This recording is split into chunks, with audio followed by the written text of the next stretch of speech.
What up, y'all? We are back with another episode of the Axe Mode Podcast. This is episode 4, sponsored by East Van Wear and Tattoo Company, Sean Crutch, and Knowability. My name is YT Rams. I'm joining you from Terrace, BC, Canada, and I'm always with my co-host, Mr. East from Fox Cities, Wisconsin. How y'all doing today? We got a great show ahead of you. Ahead of the day for you guys. Yeah. So we've got a special guest with us today. We've got Knowledge joining us later.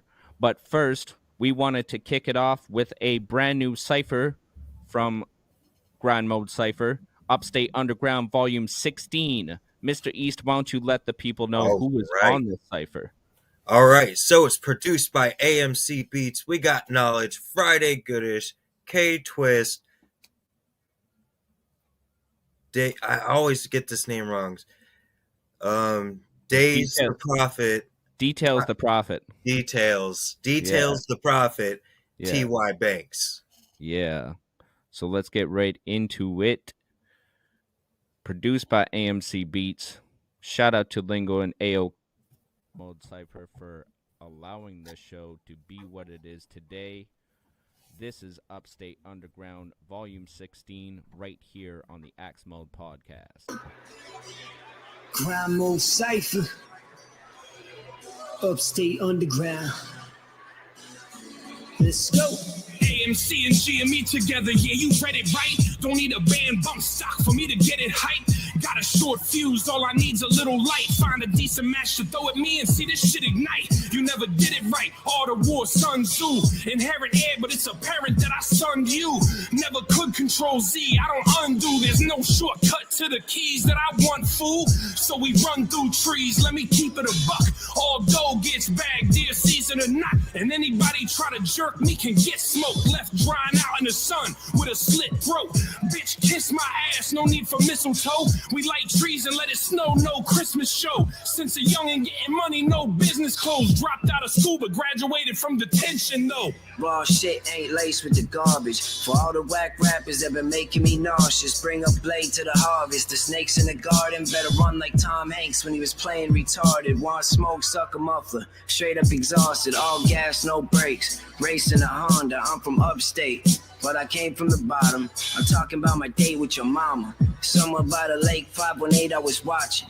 I'll be underground upstate until I'm placed in a coffin. Hate to be honest, but I son rappers around the world. Nowadays I gotta write with my wang in a condom. They probably saying dang from the place that they watching. After this verse, find them strangled hanging in closets. Just another day at the office. Be lame? I'd rather cut my face, jump in a tank with piranhas. The way I riddle these thoughts, I define Twitter. I punch lines in divine ways and the rhyme lingers. The 5 fingers ain't no more of a threat than my next breath. Your next guess, no more than a jest. It's straight from the chest. Enough stress straight to your neck to separate your vertebrae if you trying to test. Am I under arrest?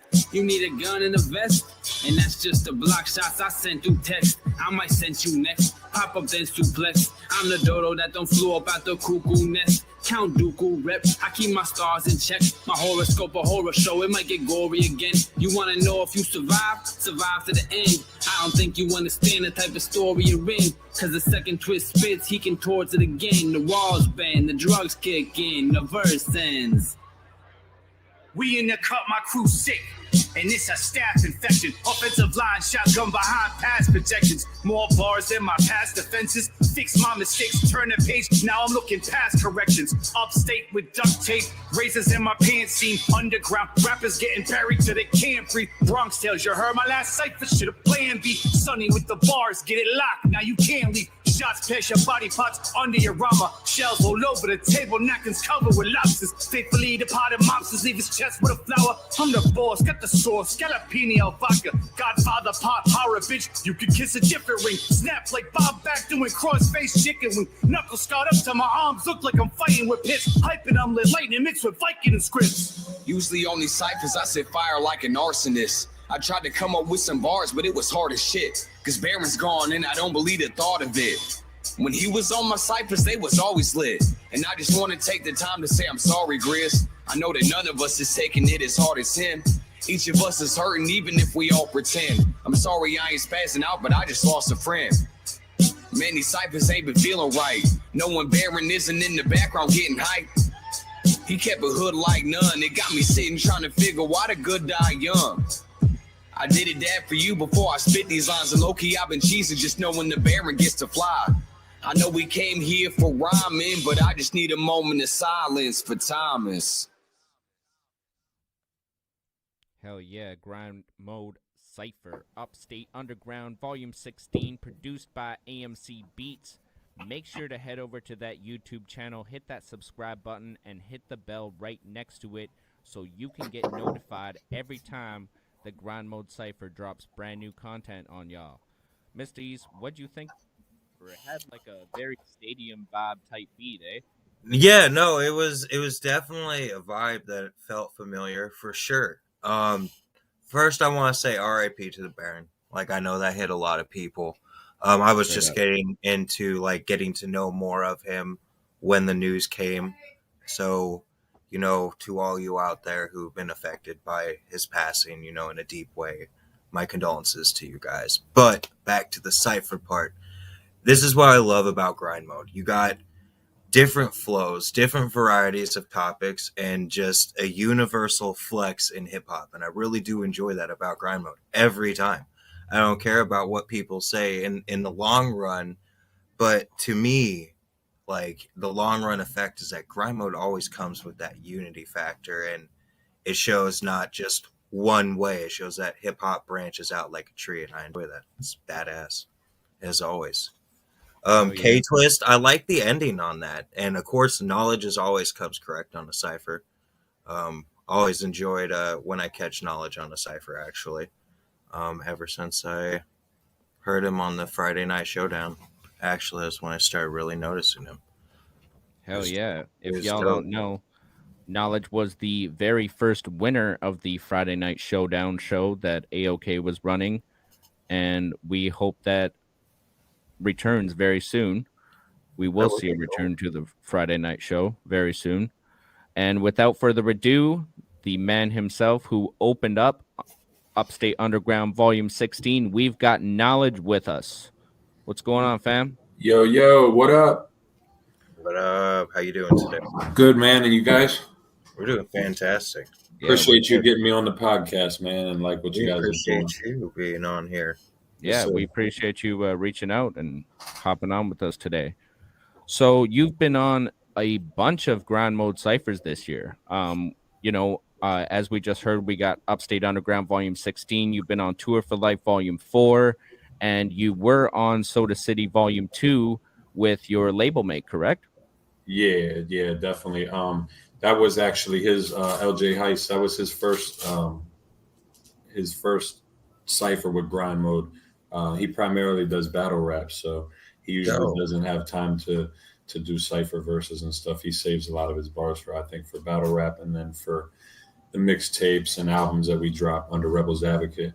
But yeah, man, this year, after being stuck in the house and no traveling and stuff in 2020, really for a lot of the COVID trash, as soon as they had, I think the first series they did this year was in January in Jacksonville, and we went down to that one, and Heist traveled down there with us, and we partied with Grind Mode and stuff, and that's when he got the bug in his ear and got the itch that he wanted to hop on one of the next series.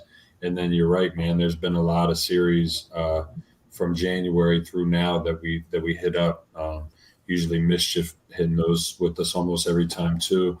And then another cat that's local that's coming up with us in in our circle, 3XG Spitz. He got his first ciphers out of the way. Also in the Soda City, Columbia ciphers and the Ash Jam ciphers in North Carolina.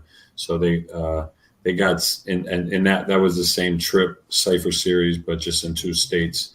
And then I did we did Brooklyn. I got another Maryland native, Mr. 118, to get on Brooklyn ciphers. And then after that, he traveled down to Dallas and did the Dallas and Smokelahoma joints with me. So I've been trying to get a little bit more people from the area involved in what's going on. Because, Grind Mode's been at it for a while, and the numbers that they're doing now per cipher is ridiculous compared to like when I first did my first cypher with them. So, salute to those guys. So AOK, everything they're doing during the pandemic, like you guys mentioned, they did the Friday night showdown, the Sunday night grind show reactions, and they really kept the community of artists involved in keeping in touch with the circle of people that they don't live around, by coming up with creative ways to keep the flow going while the mandates and stuff were keeping shit shut down. Yeah, and once again, if you guys are an artist out there, make sure to get your music into the Sunday night grind. It's a great opportunity for you to get exposure. And as you've heard, Knowledge has been on there. 3XG's been on there. Everybody's on there. We got to know Sean Crutch from there. It's a great opportunity. So send your music into sundaynightgrind@gmail.com and get your music played. Yeah. And another thing, man, that, with that network, I came up in a local music scene where when the scene was, I would call it really buzzing or really hot, and then in the forefront of everybody's mind, like a lot of the people in the area were involved with each other, linking up, doing collaborations, trying to do, different stuff, working together. But over time, sometimes that fizzles out and people have family things come up or, different things, jobs, they move. And these things keep some of that core group of people from doing music. But what I noticed with the cats in Grind Mode is that, there's always a fountain of artists that are constantly trying to work. They're constantly trying to do collaborations. They're trying to do videos. They're trying to just do different stuff. And, so when your core group of people that you might want to stick with because you grew up with them or you're from the same area and you guys have the same mission or whatever, sometimes it's good to have a break and really just deal with some people who are super focused on what they're doing. And that's how you met them. That's you. It's not somebody you knew before that, and you guys are, it's their main focus. So I've met a lot of artists through Grind Mode that push my pen game and that also push my grind. That make you want to keep new content coming out because you see other people doing that and you see that that's a possibility. Number one, and number two, that it gets a good reaction and a good. From the fans and the people that are watching, it gets a good interaction, I would say. Yeah. Absolutely. Yeah. I've gotten to hear a lot of great artists myself, and we have both had the honor of having a lot of these artists on our podcast, such as Tayamu Danku. We've been in close talks with Sean Crutch. We're about to get him on a show for season 2. And we've had Mickey Bourbon on the show. Benny Hanna last episode, and it really goes. It's crazy because to think if Grind Mode would have start back when I was younger, like I'm only 33, I could imagine if it would have started when I was like 7, like the impact it would have had now if there was that opportunity that they provide. It's an amazing thing to have people who are like, we want to invite the hip hop community. And then to also have people, like you said, that can push you and challenge you in such positive ways. Usually people have to pay out the ass for something like that. Yeah. And they're just saying we have our business, of course, but at the end of it, like what is put forth is just a beautiful thing, as we see almost in every cypher. Yeah, man. And they're super supportive, man. And when people come in, I think, a lot of people, sometimes they're worried about how you submit and how you get involved and stuff. And really it's just taking a step, man, reaching out, saying you want to get on one, if you follow Grind Mode to see the ciphers, then you always get the information through Facebook about when the next ones are going to be, if you're an artist, or if, tag somebody. But, even then, sometimes it gets lost in the sauce, man. And sometimes people think it's something you're doing because you're able to, but they might not be able to. And that's why I've been trying to really gather people in Maryland because, not only do I want there to be more representation of the state that I'm in, and I know there's more talent out here, but also, artists should know, if you really want to get Grind Mode to start doing a cypher series in your home state or area, then the more artists you get to do Grind Mode Cyphers from that area, the more likely they're going to want to just say, well, hell, we already got this many people in that area. So if we traveled there and then we, shout out and say, hey, we're doing some auditions for other people that want to hop on it, they already know they got a core group where they can knock out, a series worth. People should notice when the Soda City comes out, there's volume, because, they do 5 to 8 ciphers or so, whatever they can fit in, depending on how many people get on at that series. So the more people you get on, the bigger it gets. And then next year they try to come back to that same place. So, that's what I'm hoping. I'm going to get a Maryland series set up so that there's a time where Grind Mode can come down and party in my area. I travel out of the area a lot to go where they're going, and I don't mind it. It's a way for me to see other places and stuff. But we always say, and I mentioned this on the Behind the Grime that I did with Trip B and Johnny Concepts, that when people come to the ciphers for the first maybe 2 or 3 ciphers they do, especially if they're coming by themselves and they're not coming with like somebody who's already been there a few times, it's kind of a blur. You get in there, you're like, oh shit, what do we got to do? Okay, boom, boom, boom, it's done. And then everybody's kind of starts dispersing, and they don't realize like those people are grouping up and going places. Like they've already kind of networked at other events, and now they've got like other plans for in that city while we're there. And if you don't know that, you kind of feel like, damn, the cypher was cool, but all I did was go there and record the cypher, and then I went back home to my home city. But now when we go, we post up in that city for 3 days with them. We usually get the same hotel. So Grind Mode has become way more of a family for the people who are showing up to series after series, because we're camping at the same hotels. We're eating at the same restaurants a lot of times in these cities, and we're getting people for the behind us in certain videos that we're shooting out of state because we're in a different place. So it's just blossoming into something more. And you guys see that every month they add on a new thing a new layer that can be, benefit the artist and stuff. So yeah, man, I don't have nothing bad to say about it. And I think it's, I always tell everybody, I think it has a lot to do with the growth on my channels and my social medias and stuff in the last couple years, especially. And a lot of people have found me through the ciphers. I already reached my wave with my music, through my friends and family in my local area. And I'm reaching those people through shows. But, even the shows that I can't sit here and pretend that my shows that I'm performing on a local level are having 60,000+ subscribers hearing what I'm saying. So, it's a blessing to be on a platform like that where these guys are willing to share what they've built up with somebody who, just is looking for a platform to express their self and hopefully like bring people in. And I tell everybody, Grind Mode as a platform is exactly what you put into it. If you do more ciphers, you're going to be seen more times. Boom. Yeah. If you put your pen to work on those ciphers and you make a bar that stands out, just one really, really heavy bar that stands out to people when they get done those 5 or so artists, and they can remember, damn, that one guy, that line he said, it was funny, or it was shocking, or it was really dope, like thought out, whatever it is that you got to find.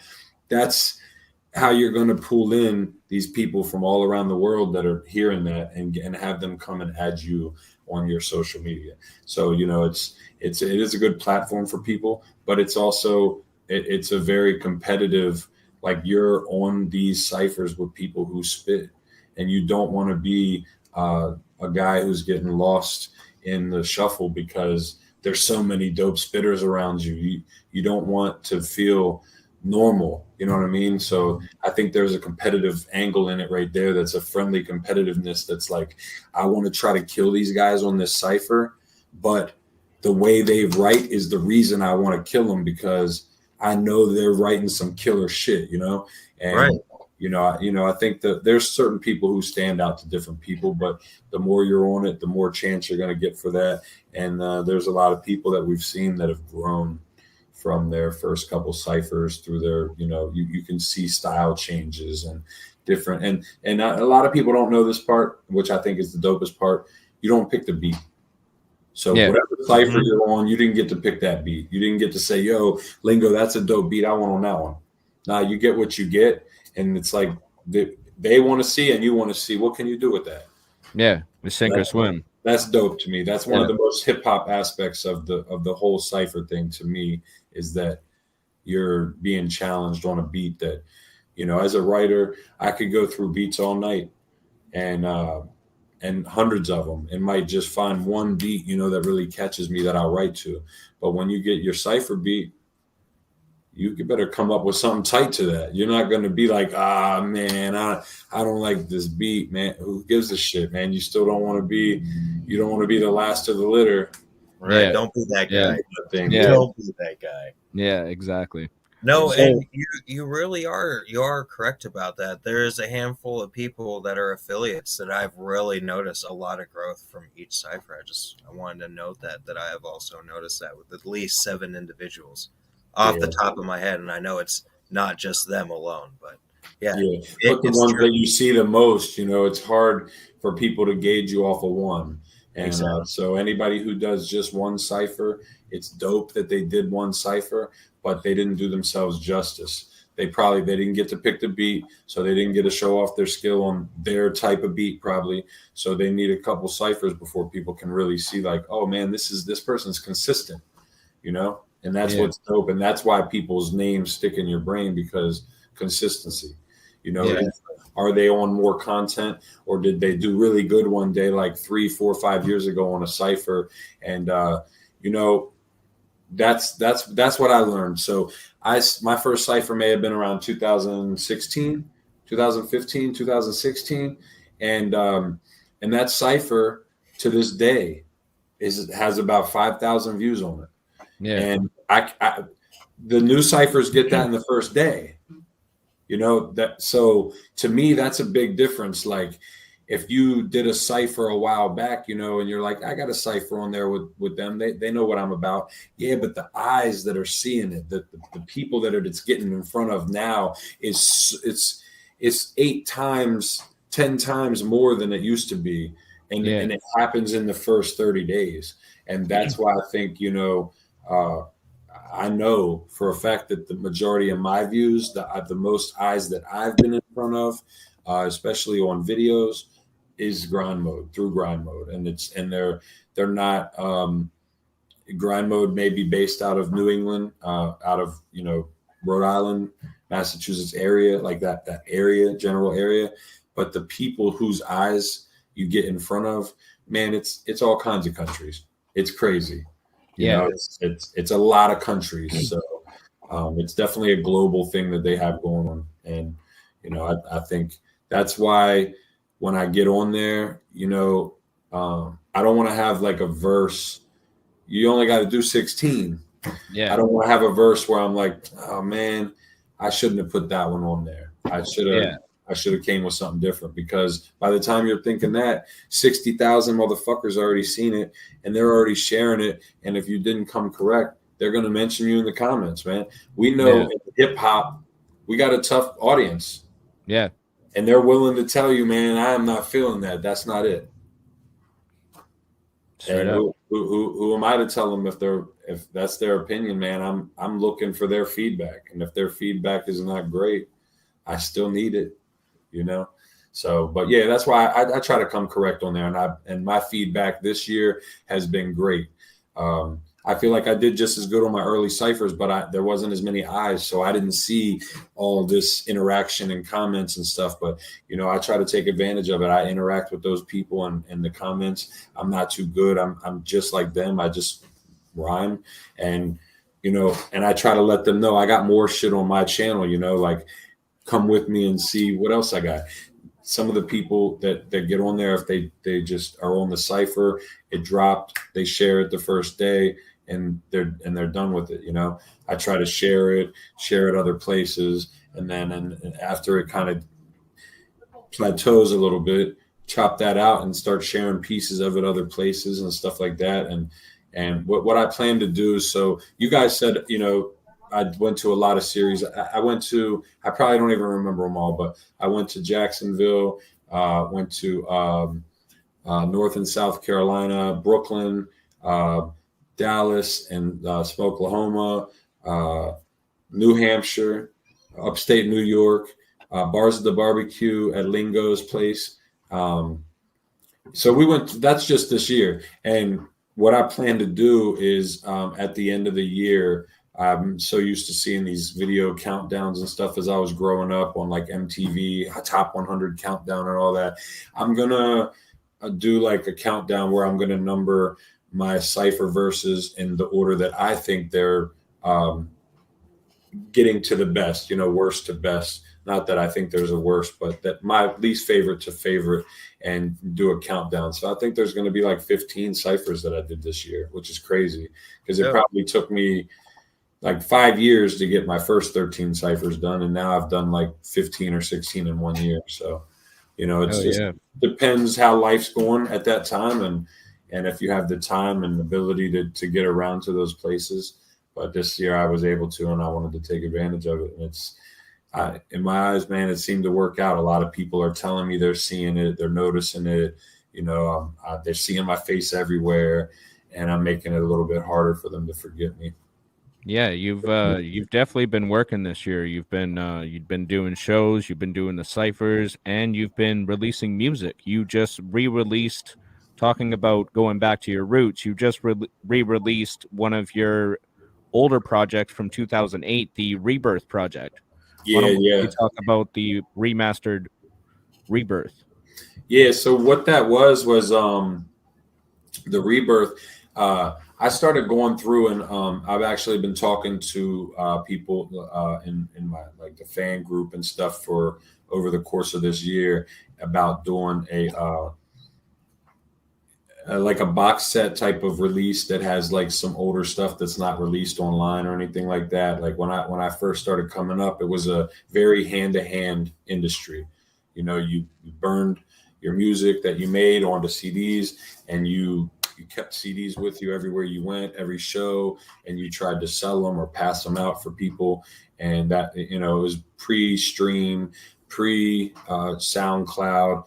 You know, you might have had a MySpace or something, but around the MySpace ending and then Facebook kind of taking over, it kind of removed that having 10 songs on your profile for people to see and all that or whatever.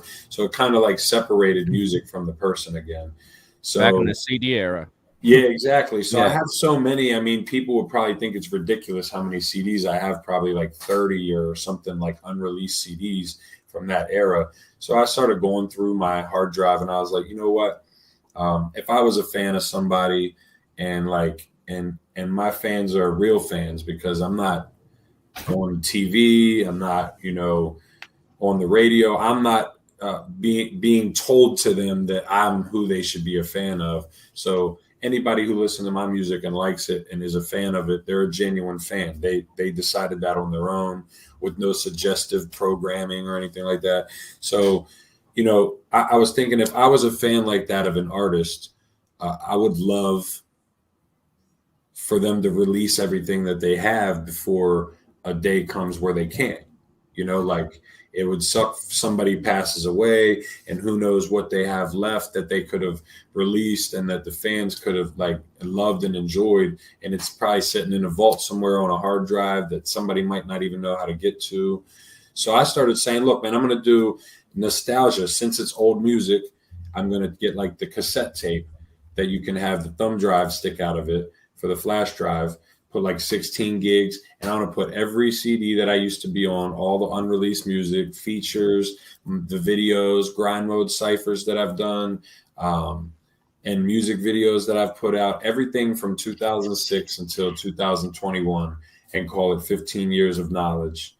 Yeah, and, I was actually going to ask you about that, because I noticed that when I was going through the Rebirth project, is that you were going to do a box set.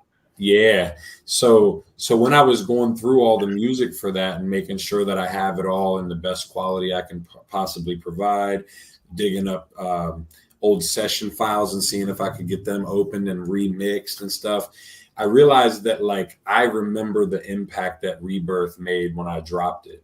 And it was just it was like a celebration feel when people got it, because they were just feeling like, man, you're really like, this is sounding official. And at that time, honestly, it was a crazy time in my life.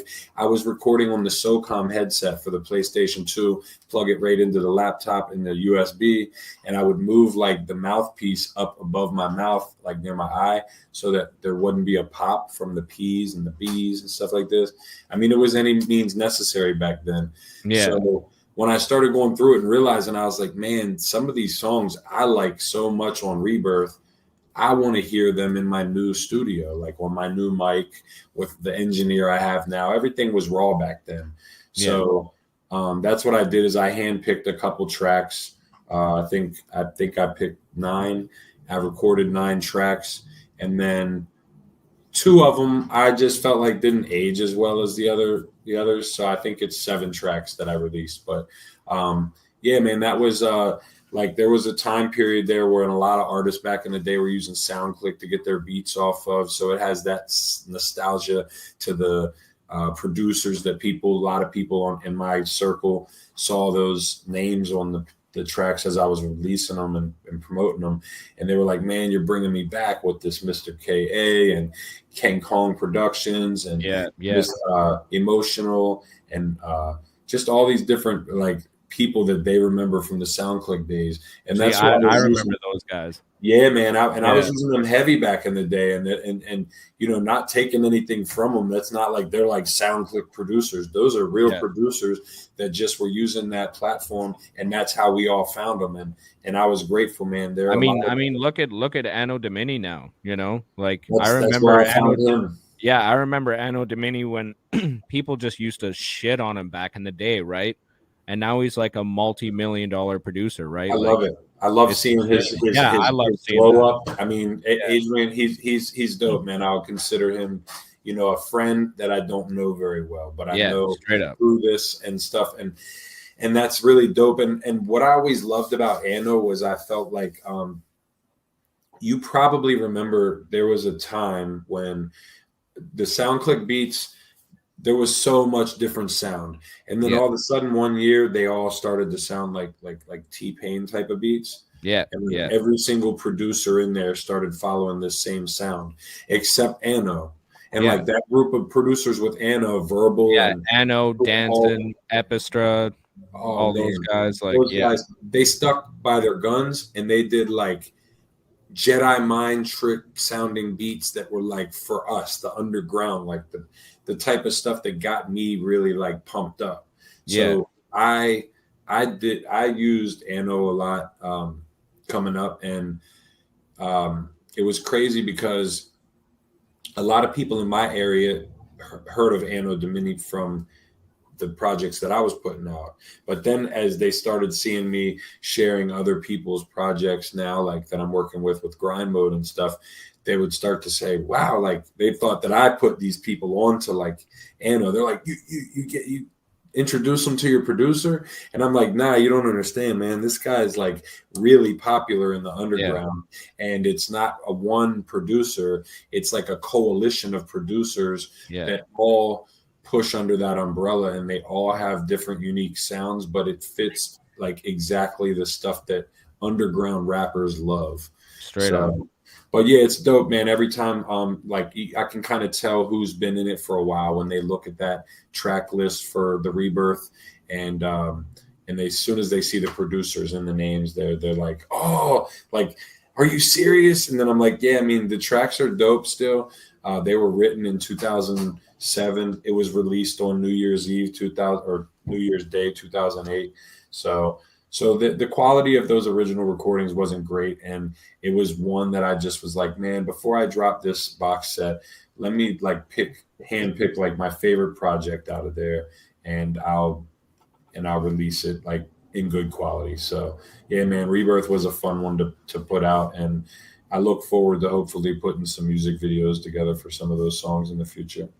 Hell yeah. Yeah, I still got Mr. K beats in the vault, and I used to download a couple emotional beats back in the day. So, and Too Toxic too. I seen you got Too Toxic on there, so I remembered Oh, all those yeah. guys when I was going through the project, so that was dope. On the Axe Mode podcast, we like to do a special segment. My co-host, Mr. East, he's kind of a wild card sometimes, so we like to give our guests mysteries from Mr. East. So Mr. East likes to come up with a random question to ask our artist, kind of put you on the hot spot there. So Mr. East, why don't you give knowledge? All right. I want to know, what is the wildest thing that has happened to you road tripping by yourself to a cypher? By myself? Yeah. It wasn't by myself. It was all right. Let's hear it anyways. It was with. This is great. Oh, he's gonna love this. It was with LJ Heist, my partner in Rebelz Advakit, and this was my fourth cypher that I did, and it was Grind Mode Cypher with my song at Third Eye Open. Yes. In Massachusetts. Rehoboth, I think it was New Bedford, Massachusetts. So from where I live in Maryland, this ride was, it said it was 7.5 hours one way.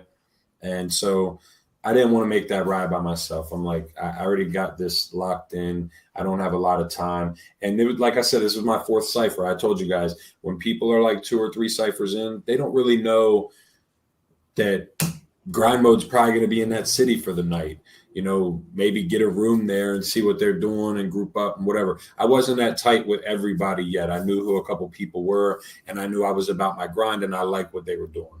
So I asked my boy LJ Heist, I'm like, yo, I got this cypher in Mass, and it's a 7.5 hour ride, man. You feel like riding with me just to keep company and shit. And, it's with my song. He's going to be doing a set there, I think, and all this. And he was like, fuck yeah, man, I'm down.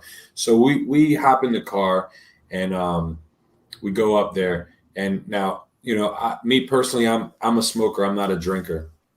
So, and then ever since I've been young, I've been very strict that I don't smoke in my car because it's just kind of dumb.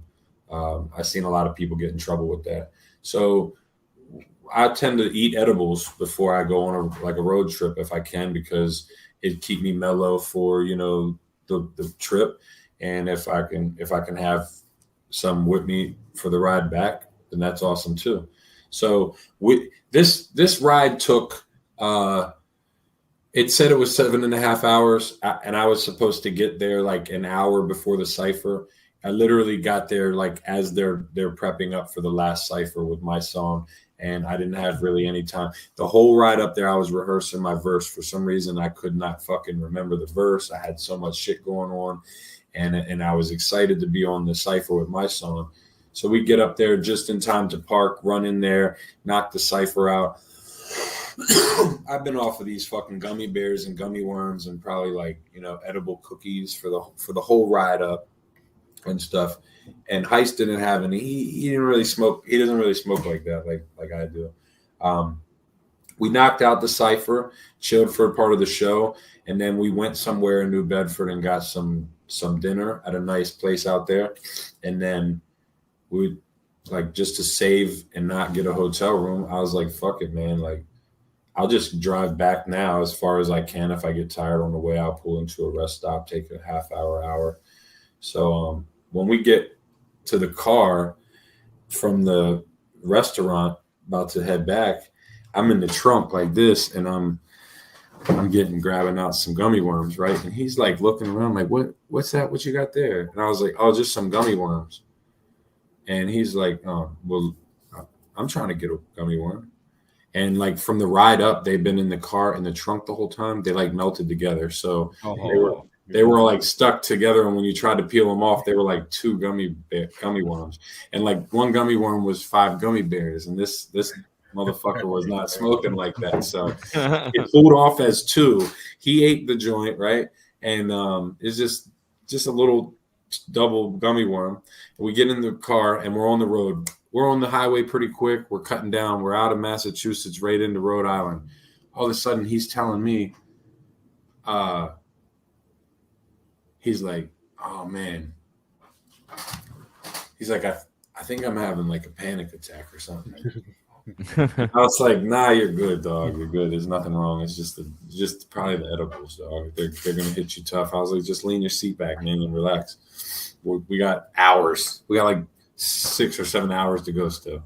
So then he's like still kind of like he's like breathing. He's huffing and puffing and stuff. And then he's like, I think I need you to pull over. As soon as he said that, I'm right to the side. I pulled over. Not my car. Yeah, I pulled over, and then he pops the door open. He earls on the side of the road. I'm thinking, like, good. Now we're ready to go. You know, like we're in the clear.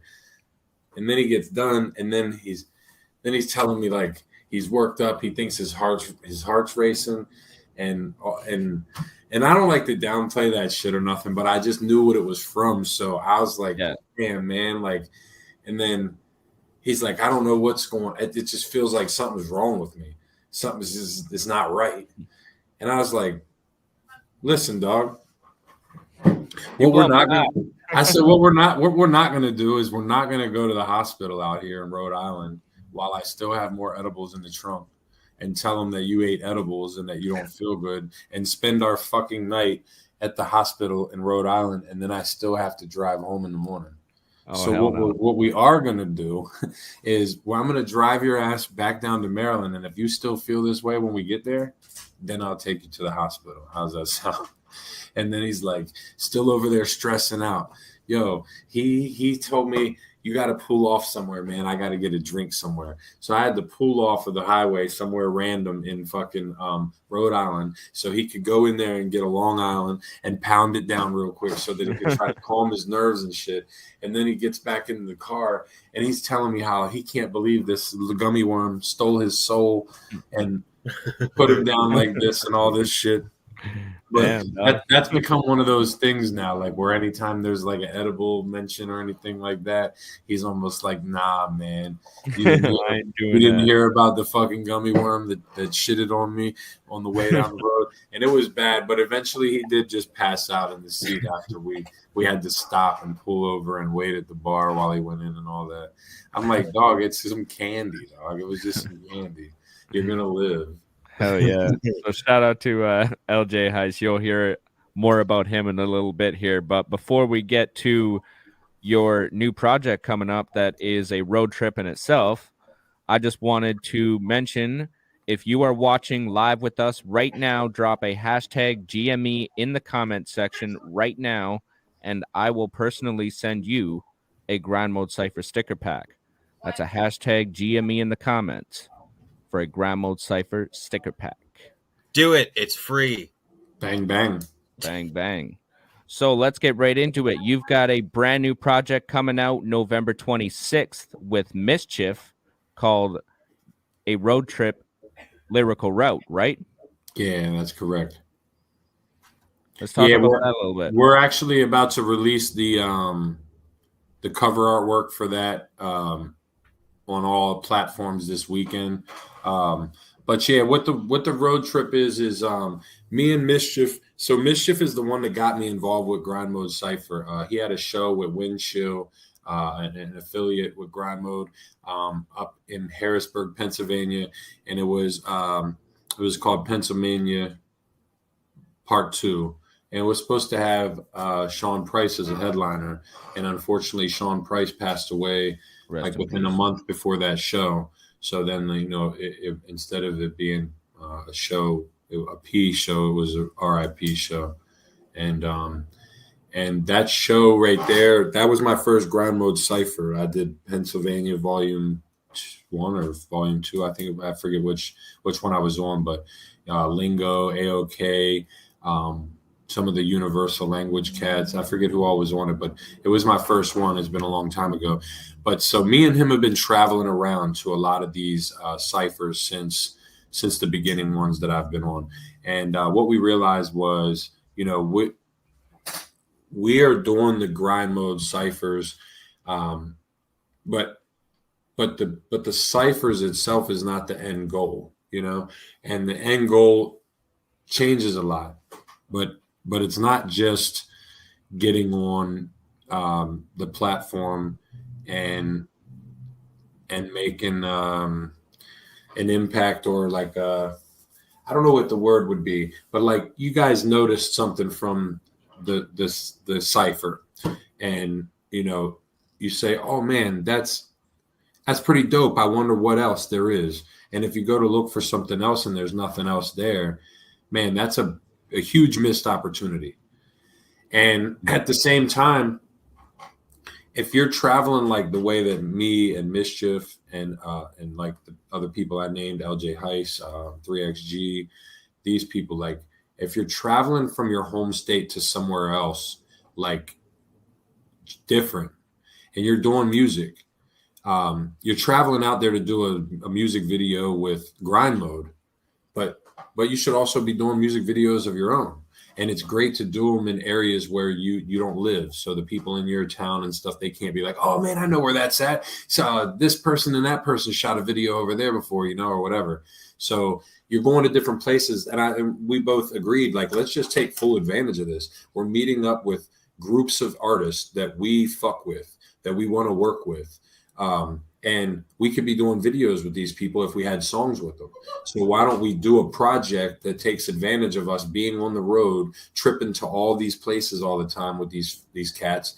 And then we basically handpicked a bunch of folks that we wanted to work with, that we were willing to work with. And some of those people were able to get back to us quick enough with their verse or hook or whatever it was that they were able to do with us.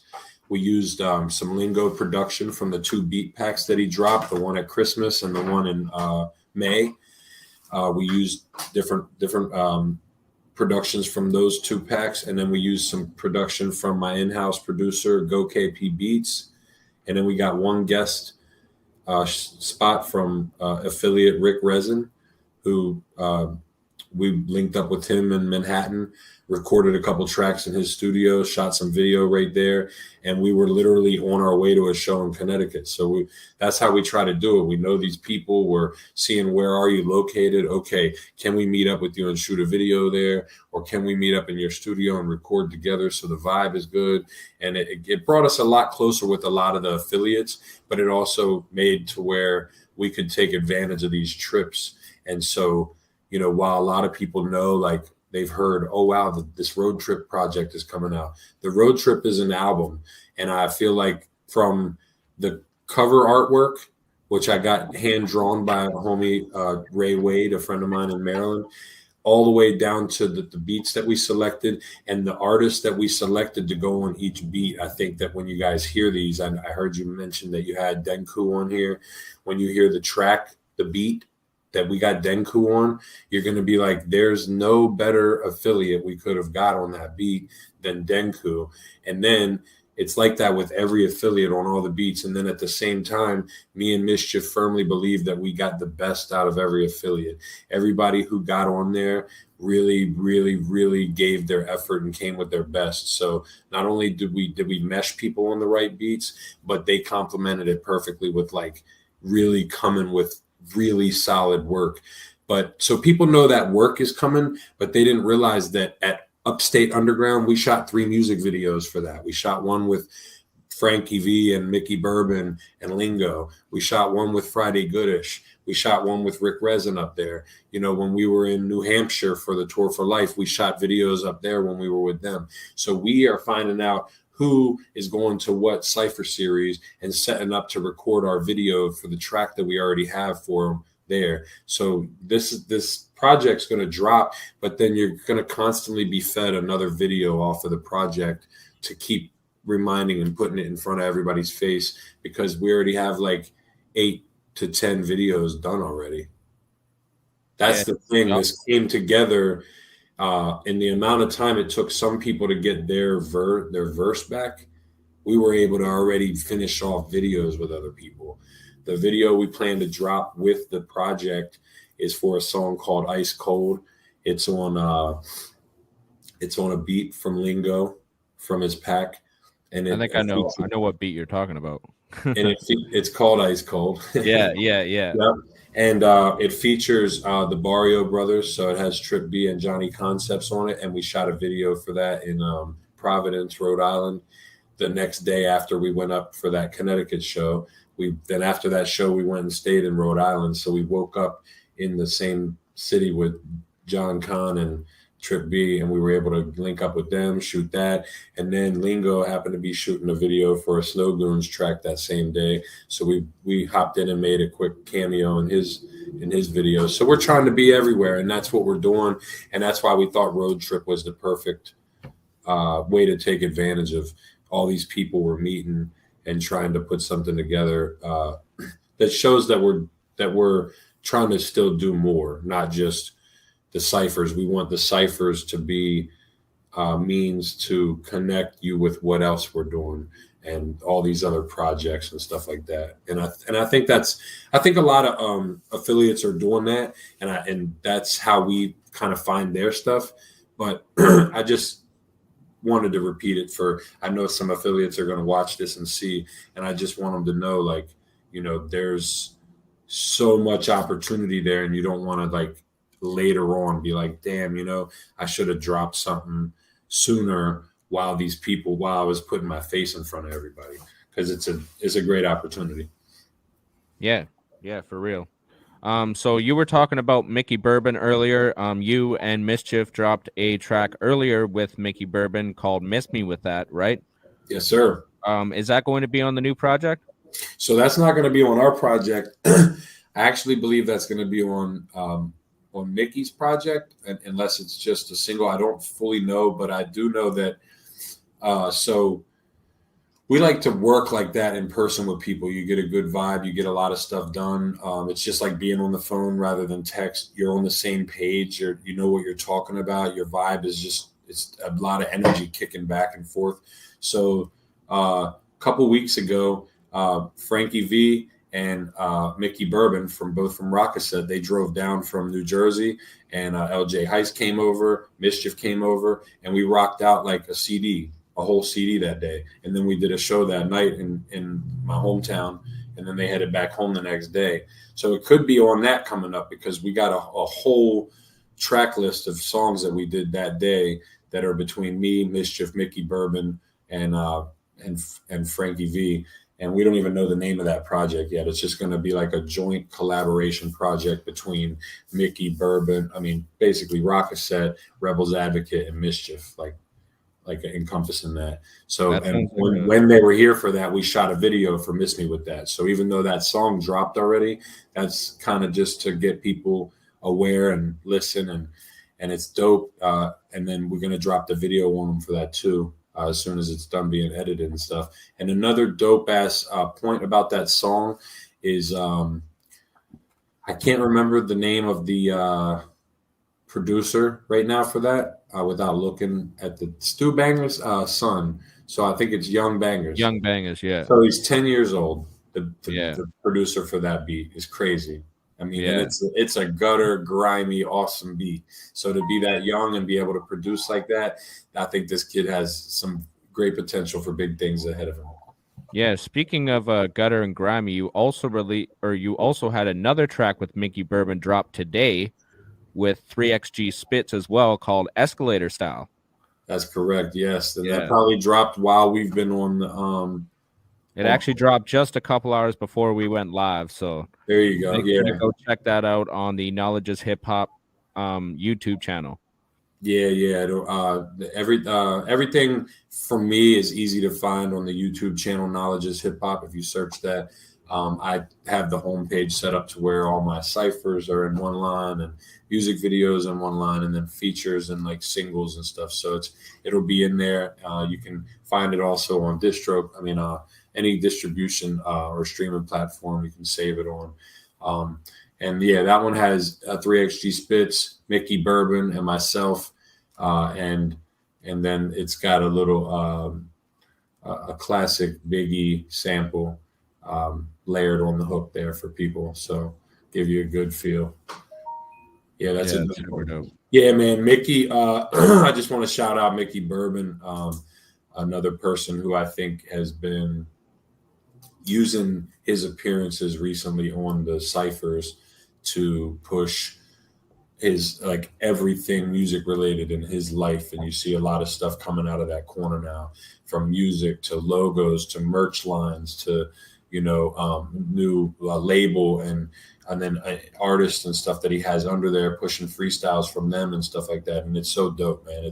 He's doing a lot for not only for himself but for other people in his area now. So I think that's a salute to Mickey Bourbon, and definitely check out the merch lines that he has coming out, and he's got some dope stuff. Hell yeah. So I just wanted to touch back on your group, Rebelz Advakit. Why don't you let the people know how Rebelz Advakit came about, and what's the plan for Rebelz Advakit moving forward? So Rebelz Advakit is me and my boy LJ Heiss.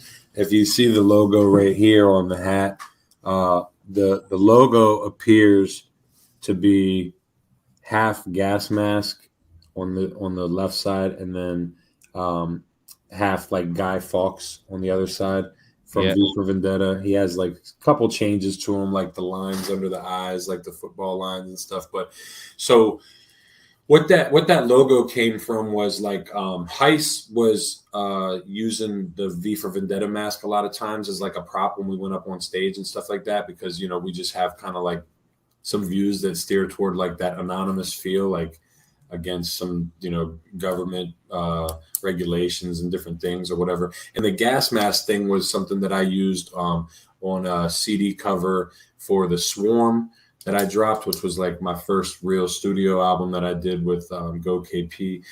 But the where that picture came from of me wearing the gas mask was me and LJ Heiss used to rap with a group of people that we were affiliated with in Maryland that went by the Coalition 301. 301 is a Maryland area code, and it was a coalition of artists that were from different camps that had different, groups that they represented or whatever. But we got together because one of the artists, Trust Real, was who reached out to me, and he had reached out to a bunch of other people in the area. And it was a point in time where, I don't know if you remember, like for people in the US, it was a time where they were starting to do like county ciphers. So first it would be like this state cipher, or it would be this state, that county, whatever cipher. And they would pick like 5 or 7 people. And this was like before I knew anything about a grind mode cypher or any kind of real ciphers like that. This was just people that were jumping on this bandwagon. It was like a trend that was happening kind of after Jay-Z and Alicia Keys did that song, and everybody was like doing their version of it or whatever. So, but none of them were real lyrical, and not to take anything away from the people or what they were doing. Was that New York you're referencing to? Yeah, it was like that. Remember how that became a thing, like a hype thing for each people from their town was doing it. This followed that up a little bit, but this was not based off of a certain song or beat, but it was people trying to represent their city by showcasing a couple people that were on it. So they would jump together and do basically a music video of like 5 people. Well, we didn't think any of the ones we saw that represented Maryland were like lyrical at all. And so when Trust Real handpicked and reached out to it was like 10 to 13 of us and said, yo, why don't we do a cypher where we showed these motherfuckers that there's some real spitters out here. Not like this flashy trap swag music, but like real spitters. So we grouped up and we did a track and we called it The Lineup. And we shot a video for this, and it was like everybody did 8 bars. And while we were waiting for the music video to come out, it was taking so long that we all realized that like, yo, we have some chemistry here together. Let's like do some more music. So Kat started doing a track here, a track there, and it ended up becoming a mixtape. So we dropped a mixtape under the Coalition name, and it was awesome. And it was really received good. Like it had some momentum behind it, and people were feeling it. And then we went and like did a photo shoot where everybody dressed in a suit, black suit, white shirt underneath it with a tie. And then they put a different kind of mask on and had a different kind of weapon. So you might have an AK or some kind of like tall ass, like stick that had a big ass like blade on the end of it. I don't know. Everybody had different weapons, and it was a crazy ass photo shoot.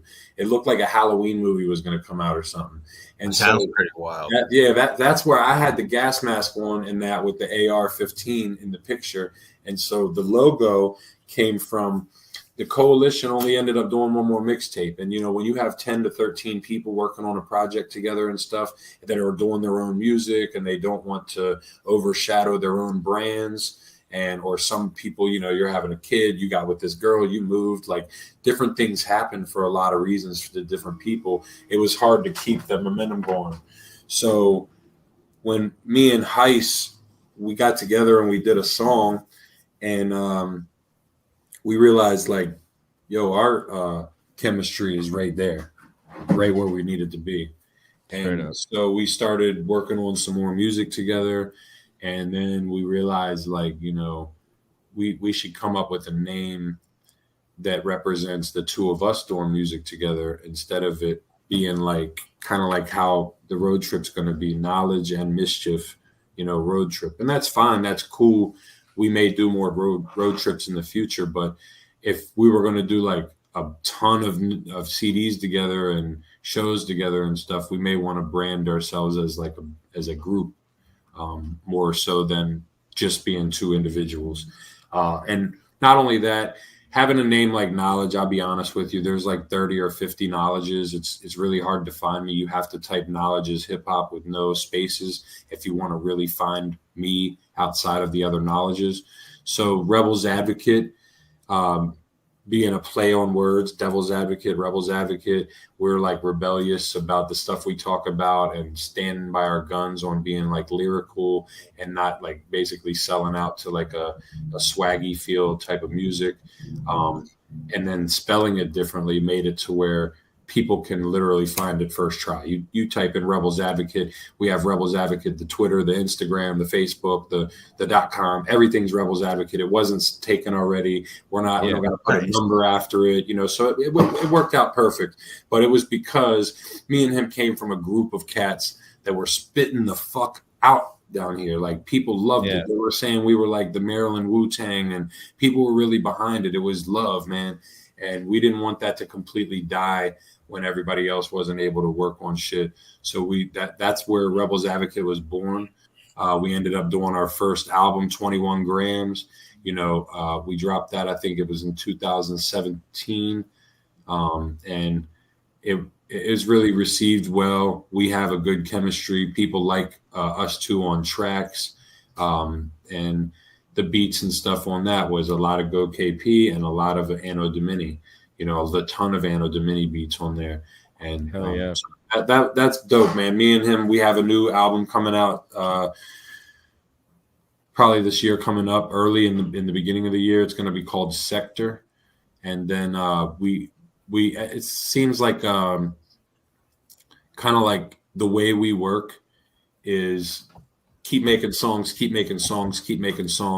then pick the best ones out and make that the album. And then the other songs tend to make it onto a mixtape.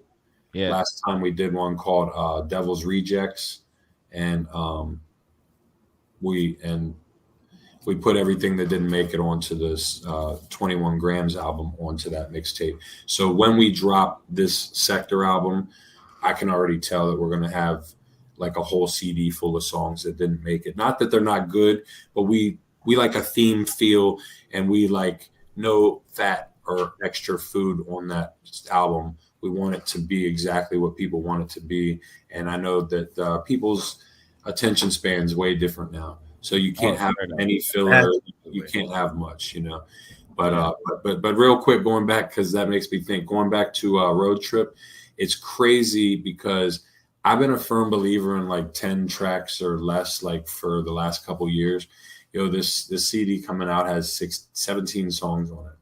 And I'm here to tell you that every single one of them, there's no skippable track on this CD. And that's why I feel so good about it. I feel like it shows my most versatility of any album I've ever been on, because there's so many different styles and stuff. But we went out on a limb and said, this one's so good. Let's just put it all out together. There's nothing, we can't cut anything off of this. and it's not going to be too long for anybody. I can promise. And that's rare. And I haven't been able to do that for any of my other projects for years and years and years. But we do have a long one coming out, and I think nobody will feel like it's too long or there's any filler. Nothing is filler on this whole project. Hell yeah. Yeah, I've got a homie that I work with that I kind of work with on similar terms that you work with LJ there. It's pretty dope. You know, there's a lot of recording and work that goes into doing a project like that. You know, you record a bunch of songs and then you kind of have to narrow it down into a feeling, and yeah, it's dope working that way. But Mystery, we don't want to keep you too long. Mysteries, do you have any he's got to closing? go do his thing. Yeah, Mysteries, do you have any closing questions before we wrap it up? Oh man, you got a lot of information, man. I'm definitely gonna have to keep tuning into more of your music. Absolutely. We're gonna have to bring you back on. I have a ton of questions right now. We could probably spend another hour with the questions that I have. We're gonna have to bring you on here with your homie. Right. Yeah, he's down, man. I could just schedule that a couple days ahead of time, and he'd be down. And I don't know if you guys are able to like make it to where there's like 2 tiles here, or if we'd have to be in the same one, but we can make it work either way. Yeah, Okay, we can add an extra tile. That we can have a lot of people on here if we need to. So yeah, we'd love to have you and your homie on. So yeah, make sure to stay tuned to Knowledge's Hip Hop, the YouTube channel. And for all of Knowledge's updates, make sure to hit up his website, knowledgeshiphop.com. I will put up a link right here so y'all can check it out. knowledgeshiphop.com. Hit up the website. You will see all of the Rebelz Advakit updates, all of Knowledge, his updates. You will see the album Knowledge Rebirth Remastered on there for you to check out, and all of his older music you can check out right on that website right there. So make sure to hit it up. Thank you, Knowledge, for joining us today. Thank you. Do you have any closing statements or any exclusive news that you want to let the people know? I can't think of anything else that we didn't go over, but there will be new Rebelz Advakit album coming out. The road trip is going to be the first thing that comes out. Then we have an EP, Rebelz Advakit and Mischief coming out that we're knocking out, and then myself and Mischief both have solo albums that we're going to be dropping next year. So we're gonna focus on that while you guys are feeding off of this road trip as soon as we drop that. Now, we did set the release date for road trip for Black Friday. I think that's the 26th of November. So we will have it available on Black Friday. And like I said, we do plan to also drop that first video on the same day that we drop that. And that'll be on the Grind Mode Cypher YouTube channel. So if you subscribe to Knowledge's Hip Hop on YouTube, make sure you also go over and subscribe to the Grind Mode Cypher channel. They drop a lot of content on there for the artists, and I have like an interview on there. I have 20, almost 30 ciphers on there, and I'm in the Sunday night grind every Sunday night in the live chat and stuff when they're doing reactions and stuff like that. So it's a good channel to also subscribe to and be interactive with. Absolutely. You got to support real hip hop. Remember, all one word, no spaces. Knowledge is hip hop. Yes, sir. Thank you very much, Knowledge, for joining us today. It was an honor to have you on the Axe Mode podcast. We love that you have been working so hard this year. Like, I've seen all the ciphers, I've seen the shows that you've been doing and the videos that you're working on now that we hear. It's amazing to watch all the growth in your career. Man. So thank you very much for joining us today. Yep. Thank you for having me. I appreciate you guys, and I'll be back on anytime you'll have me. Hell yeah. Absolutely. Thank you. Salute. GME, fam. Have a blessed day. You too. Yes, sir. So that was Knowledge. He is a Grind Mode Cypher affiliate. He is part of the Rebelz Advakit collective. Make sure to go check out all of their music, Rebelz Advakit and Knowledge's Hip Hop on YouTube. Make sure to go check it all out and subscribe to that Grind Mode Cypher channel if you haven't yet. Battle Axe Global. Battle Axe Global, we've got a few things going on. But one thing we want to highlight especially is the VGHL. It is crazy. If y'all don't know about the VGHL yet, make sure to head over to Facebook, search up Axes Up TV, or search up VGHL underscore official, and you will get all the news and updates from the VGHL. Willie P has recreated NHL 2009. I own a couple teams. Mr. East owns a couple teams. You see Grind Mode Cypher. You see Battle Axe Global. Mr. East, why don't you let the people know a little bit more about VGHL? All right. So this started about 3 years ago. We're on our third year now, and every year it grows and grows and grows. It's where people come together and promote the teams. And just overall, it started out as something, just to have fun with friends. And then it became into something way more. And here we are into the third year where sticks, pucks, and so much more is flying across the arena. You'll just have to check it out. And if you want to see how it all started, there is also Facebook. We have episodes, well, I like to call episodes since they're up there, of past games. So definitely check them out too. Drop a comment and let us know what you think. Yes, there will be episodes of past games, and we will be launching a brand new podcast on Thursdays. After we finish up the Throwback Thursday segments on the Axe Mode podcast, we will be launching a brand new podcast with myself, Mr. East, and Willie P, where we take you behind the boards of the VGHL. You'll get to hear the scores, the updates, who's in the games, the highlights of the games. It's going to be a lot of fun. So make sure to tune into that. And make sure to join us this Thursday when we do our very final episode, episode 7 of the Axe Mode podcast Throwback Thursday segment. That was episode 4 of season 2 with our special guest, Knowledge. He joined us. We talked about Rebelz Advakit. We talked about the Grind Mode Cypher series that he was on, how we got involved with Grind Mode Cypher, and we talked about the music that he dropped this year and what he's got coming up. So make sure to join us this Thursday for the final segment of Throwback Thursday, and always next Tuesday at 3 o'clock p.m. Pacific Standard Time. My name is YT Rhymes. I've joined you from Terrace, BC, Canada, and I'm always with my co-host, Mr. East from Fox Cities, Wisconsin. Thank you, everyone, for tuning in and grabbing some knowledge. Y'all have a blessed night. Love and peace. Axes up, GME. Axes up, GME. Peace out, y'all. Much Peace. love.